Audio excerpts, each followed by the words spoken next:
सुना ये दादा एगो बात सुना ना। अरे सुनाओ का बक्का बे सुना।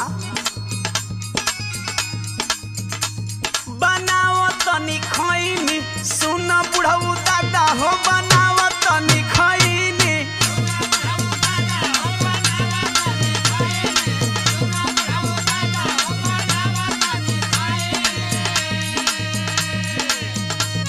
अरे बता तोहर वाली बड़ की चुनौतिया का फैल दे। ए दादा बताई मैं हर ना चुनौती देले धैले बाबे चैनी बनाव तनी खैनी।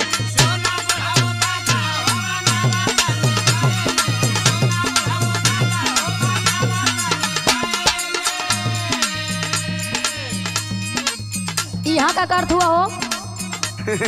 कुछ नहीं दादा ले खाली हाल चाल करे नहीं। दादा ढेर दिन पर भेटाए ना कुछ नहीं कर। तू हाल चाल करत हुआ? हाँ भूलवावत हुआ हमके का तो के नशा करे से मना कैले रहनी है ना।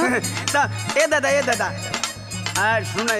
सुना फलाना वो इ नशा ना करो ना खाली हमरे हाल चाल करो ना। तू चुप रहा बुढ़ऊ बोला मत।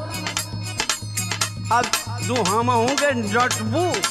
अरे सुना पहले इनकर हाल सुना। बिगाड़ लिखले दासा करही में नशा हो बिगाड़ लिखले दासा।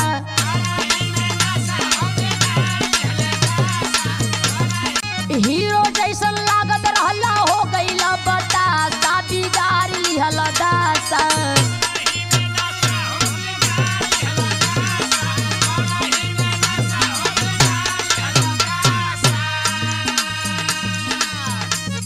आशीर्वाद की मम्मी एगो मजबूरी बताई।